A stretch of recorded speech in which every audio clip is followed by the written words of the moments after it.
Assalamualaikum warahmatullahi wabarakatuh. Kita awali edisi kali ini dari Timnas Indonesia dulu ya. Indonesia udah tahu ya, lolos secara mutlak ke putaran final Piala Asia U23 2024 di Qatar. Indonesia raih hasil sempurna untuk bisa lolos ke Qatar dengan kalahkan Cina Taipei alias Taiwan dengan skor mencolok 9-0 dan mengalahkan Turkmenistan dengan skor 2-0. Ini tentunya sejarah bagi pelatih Sintayong, sebab dalam catatan sejarah PSSI baru Sintayong saja yang bisa loloskan 3 kelompok usia di ajang Piala Asia, yakni Timnas U20, Timnas U23, dan Timnas Senior. Terlepas nanti hasilnya bagaimana di putaran final Piala Asia, itu bukanlah hal yang harus diperdebatkan. Yang penting dan patut diingat, dalam kurun waktu kurang lebih 16 tahun, belum ada satupun pelatih yang mampu bawa 3 kelompok usia timnas ke putaran final Piala Asia. Lalu apa hebatnya Piala Asia? Mungkin itu pemikiran bagi yang belum tahu ya. Piala Asia itu hampir sama dengan Euro di Eropa. Di FIFA sendiri Piala Asia ini adalah kejuaraan nomor 3 di dunia setelah Euro dan Copa America, dan tentunya di bawah Piala Dunia. Jadi kejuaraan ini sangat prestis dan banyak tim yang ingin lolos ke kejuaraan ini. Maka dari itu, lolosnya 3 kelompok usia timnas Indonesia ini membuat banyak tim di benua Asia ini iri pada Indonesia yang memiliki pelatih sekelas Sintayong. Bahkan setiap kisruh atau polemik di publik Indonesia dengan STY selalu disoroti oleh tim-tim lain di benua Asia dan berharap STY benar-benar hengkang dari Indonesia dan bisa direkrut oleh tim-tim Asia tersebut. Nah tuh, tim-tim Asia lain aja ngebet banget pengen dapatin STY. Orang Indonesia sendiri yang udah punya STY malah bikin rancu.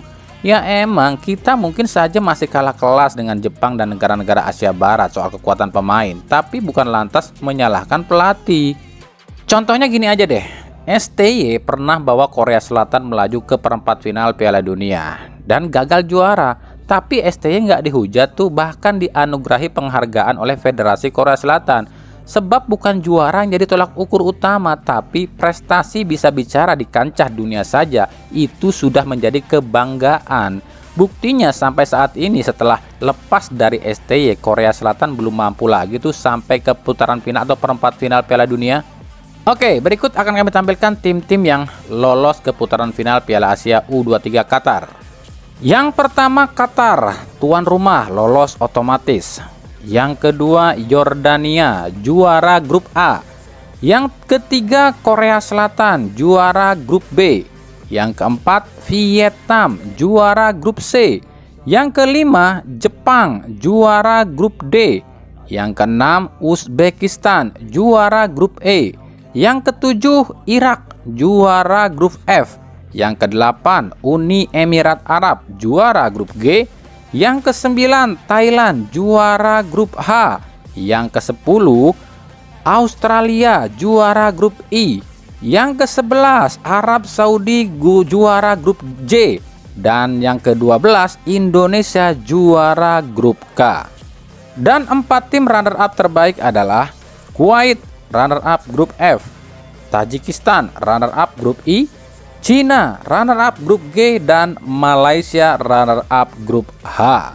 Jadi Turkmenistan yang kita lawan kemarin yang main aneh dan berharap menjadi runner up terbaik ternyata harus angkat koper ya guys. Wakil ASEAN sendiri di Piala Asia U23 Qatar ini diwakili oleh 4 tim, yaitu Indonesia, Thailand, Vietnam, dan Malaysia.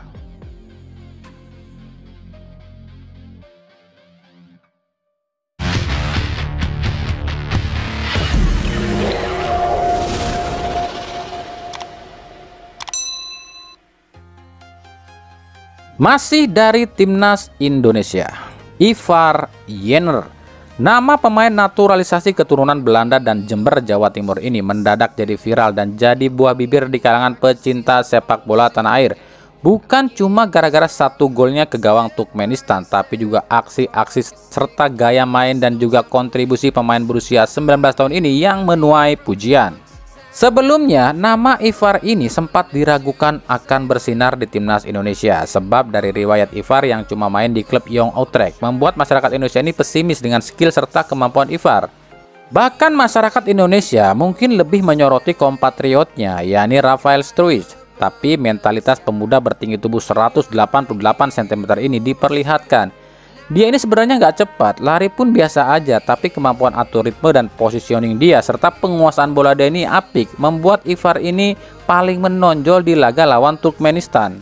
Buat kami, inilah pemain yang disebut playmaker sejati, mampu jadi penghubung lini belakang dan lini depan, dan punya visi permainan yang bagus. Kuat dalam bertahan, juga tajam dalam menyerang. Bahkan kami pikir gaya main Ivar ini mirip dengan gaya main Sergio Busquets di Barcelona dulu. Pemain seperti inilah yang paling banyak diincar di seluruh klub di belahan dunia. Di setiap klub pasti menginginkan pemain dengan tipikal seperti ini. Sebab di era sekarang ini sudah sulit menemukan pemain dengan gaya tipikal seperti ini. Gak terkecuali dengan klub Liga 1. Sejumlah klub Liga 1 dikabarkan tertarik dan berniat mendatangkan talenta Belanda ini. Salah satunya adalah Bali United. Sepeninggal Berwanuri, Bali memang nggak punya gelandang jangkar alias playmaker. Basim Rashid yang digadang-gadang jadi pengganti Nori ternyata belum mampu hadirkan suasana seperti Nori. Dengan bermodalkan dekat dengan PSSI, apalagi bos besar Bali United adalah anggota Esko PSSI yakni Peter Tanuri, mungkin saja Bali United akan mudah mendapatkan Ivar. Meskipun Ivar sendiri sejauh ini belum menunjukkan ketertarikannya untuk bermain di Liga Indonesia. Ivar Jenner hanya mengatakan ingin para tandemnya di lini tengah timnas untuk bisa main di Eropa seperti Arkan Fikri, Beckham Putra, serta Marcelino Ferdinand untuk mencari klub yang lebih besar di Eropa dibanding main di Liga 2 Belgia. Untuk Marcelino, saya pikir Marcelino pemain yang bagus. Dia bagus dalam kontrol bola dan sangat cepat. Jadi dia pemain yang bagus dan lebih baik berkarir di klub Eropa yang lebih bagus, ujar Ivar. Dan Arkan, saya bertemu pertama kali di timnas U20 di TC Turki. Saya pikir dia lebih baik sekarang dan dia bermain lebih baik dari sebelumnya. Jadi bila dia bisa meningkatkan performanya dia akan bisa bermain di Eropa suatu saat nanti, ujar Ivar Jenner. Dan ada satu lagi, tapi sayangnya dia injury atau cedera. Ya, dia adalah legendanya Inggris, ujar Ivar Jenner sambil tertawa. Maksudnya nama dia sama dengan legenda Inggris Beckham. Dia pemain unik, kecil tapi sangat lincah dan skillnya luar biasa. Sayang saya belum sempat bermain bersama dia di pertandingan resmi. Dia pun layak bermain di Eropa, ujar Ivar Jenner. Ketika ditanya apakah ada kemungkinan dirinya main di Liga Indonesia, Ivar hanya menjawab, "Saya tidak tahu, saat ini saya hanya fokus di tim saya dan tentunya berharap saya masuk tim utama. Tapi jika di timnas senior saya masih ingin bermain bersama salah satu idola saya di timnas senior, yakni Mark Klok, yang juga berasal dari Belanda. Dia pemain bagus dan saya ingin duet lagi dengan dia," ujar Ivar Jenner yang kami kutip dari bolasport.com.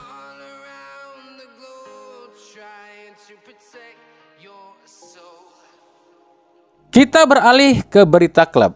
Kita akan sedikit jawab pertanyaan dari salah seorang subscriber kami yang nanya, "Bang, apa benar Paul Lambert akan jadi direktur teknik Persib?" Oke, kami pribadi belum tahu secara pasti apakah Paul Lambert ini akan jadi direktur teknik Persib atau tidak. Pasalnya kami belum dapat konfirmasi resmi dari pihak Persib. Kalaupun nantinya benar Lambert akan jadi direktur teknik Persib, ya sah-sah saja. Sebab selain Lambert udah punya syarat-syarat untuk jadi direktur teknik, kita tahu antara Persib dan Dortmund memiliki hubungan erat. Bukan cuma politik tapi juga hubungan dalam bidang olahraga. Tapi menurut pelatih Boyan Hodak pada awak media, kehadiran Lambert di latihan Persib kemarin cuma sekedar ingin melihat saja bagaimana cara latihan Persib. Dan kebetulan tim Dortmund masih berada di Bandung. Dan Hodak pun tak bisa jawab apakah Lambert akan jadi direktur Persib atau tidak. Cuma yang pasti yang bisa kami sebutkan udah real dan jelas adalah Persib menunjuk mantan Kapolda Jawa Barat Komjen Polisi Purnawirawan Dr. Andes Rudi Sufahriyadi atau yang akrab disapa Rudi Gajah sebagai wakil komisaris PT PBB. Nah, perekrutan Rudi Gajah ini banyak yang bilang agar Persib ini nggak lagi dipersulit soal izin oleh pihak Polri seperti musim-musim sebelumnya. Tapi menurut kami lu ya, ini bukan karena itu aja deh, tapi lebih ke alasan teknis manajemen juga. Kan Persib ini gagal dapatkan lisensi AFC disebabkan susunan direksi Persib ini nggak lengkap, yakni nggak adanya direktur teknik dan beberapa staf lain. Salah satunya adalah staf keamanan. di mana setiap klub itu harusnya punya staf keamanan. Contoh, Persija udah punya Komjen Idham Aji, salah satu direksi Persija, dan beberapa klub lain juga sama.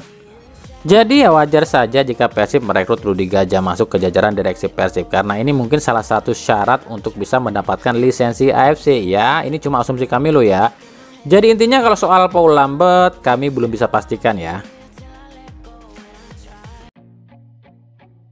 Dari Arema, pelatih berganti, tapi nama Evan Dimas seolah tetap terbenam di Arema. 3 laga sudah, atau tepatnya sejak Fernando Valente jadi pelatih Arema, nama Evan Dimas menghilang dari skuad Arema. Bahkan bukan cuma tak dimainkan, tapi tak ada dalam daftar pemain Arema. Menurut pelatih Fernando Valente, Evan adalah pemain yang bagus, bahkan skill Evan lebih bagus dibanding semua gelandang yang dimiliki Arema. Tapi kekurangan Evan di mata Valente adalah Evan ini terkadang suka seenaknya dan nggak mau ikutin instruksi pelatih. Evan pemain bagus, skill bagus, bahkan skill dia lebih bagus dari semua gelandang Arema. Tapi kekurangan dia sering sekali bermain dengan caranya sendiri dan tidak ikuti instruksi pelatih. Bukan buruk, tapi ini tidak bagus dalam permainan sebuah tim, ujar Valente yang kami kutip dari Indosport.com. Nah, apa ini akan jadi penyesalan terbesar Evan yang memilih bertahan di Arema dan mengganti nomor menjadi 9? Sebab semua juga tahu di awal musim ini Persib Bandung sudah menawari kontrak 2 tahun pada Evan dengan nominal gaji yang cukup tinggi. Tapi Evan bertahan dengan alasan hormati kontrak dan loyalitas. Evan pun menolak tawaran Persib Bandung. Setali 3 uang dengan rekan satu timnya di timnas U19 dulu, yakni Zulfiandi. Sejak dibuang dari Madura United, nasib Zul tak menentu. Sempat ikut latihan di PSMS, lalu ikut latihan di Persiraja, tapi nama Zulfiandi tak ada dalam skuad PSMS Medan maupun Persiraja dan bermain di Liga 2. Usut punya usut, Zulfiandi kabarnya dilarang bergabung dengan Persiraja oleh keluarga Zul. Padahal pihak Persiraja dan Zulfiandi ini sudah sepakat akan arungi Liga 2 musim ini. Tapi Zulfiandi tak diizinkan main di Persiraja. Padahal Zul ini orang Aceh loh. Tawaran dari Persib yang saat itu masih dilatih oleh Luis Milla sempat ditolak oleh Zulfiandi dengan alasan ingin bermain dengan klub yang dekat dengan kampung halamannya dan keluarganya di Aceh. Tapi apa yang terjadi kini? Ya, meskipun Liga 2 masih terbuka, jadi ya mungkin saja Zul masih bisa main di Persiraja. Mari kita lihat nanti aja ya. Komdis PSSI akhirnya terbitkan keputusan soal pelanggaran-pelanggaran yang terjadi di pekan ke-11. Dan ini baru sebagian. Sebab katanya masih akan ada hukuman-hukuman lain. Yuk kita lihat ada sanksi apa saja sih. Dan ini pasti sudah kalian tunggu kan? Yang pertama, Madura United didenda 50 juta. Pelanggarannya adalah 5 kartu kuning dalam satu laga saat menghadapi Persita Tangerang. Yang kedua, Hanif Syahbandi didenda 10 juta dan larangan tampil 2 kali. Pelanggarannya adalah kartu merah langsung saat lawan Persib Bandung dan bertindak kasar pada pemain Persib. Yang ketiga, Persija Jakarta didenda 40 juta. Pelanggarannya adalah pelemparan benda-benda ke dalam lapangan dalam jumlah banyak oleh supporter Persija. Yang keempat, Persija Jakarta didenda lagi penutupan 80% kapasitas stadion. Jadi Persija cuma boleh jual tiket 20% saja dari kapasitas stadion. Dan ini berlaku cuma 1 pertandingan. Sudah saya duga, cuma penutupan tribun stadion cuy. Yang kelima, Persija Jakarta didenda lagi, yakni hukuman sosial, yaitu harus mensosialisasikan dan lakukan pembinaan pada supporter Persija dan lakukan kampanye perdamaian antar supporter. Artinya Persija ini diwajibkan mendatangi Jackmania dan dipertemukan dengan Viking serta kelompok supporter lain dalam membina agar Jackmania ini akur dengan supporter lain. Hal ini buntut terjadinya keributan supporter Persija di laga lawan Persib. Komdis menilai aksi ini sengaja dikoordinir oleh pihak-pihak tertentu yang memang menginginkan hal ini terjadi. Lah, siapa yang ingin? Bukannya kalau ada kerusuhan, Komdis yang untung. Yang keenam, Barito Putra didenda 20 juta. Pelanggarannya adalah adanya pelemparan botol minuman ke dalam lapangan saat lawan Persis Solo. Dan yang ketujuh, Beckham Putra dari Persib didenda teguran keras. Pelanggarannya adalah selebrasi yang berlebihan sehingga memancing reaksi dari penonton. Nah, silahkan komentarnya guys. Kami udah capek ngomentarin aksi Komdis ini.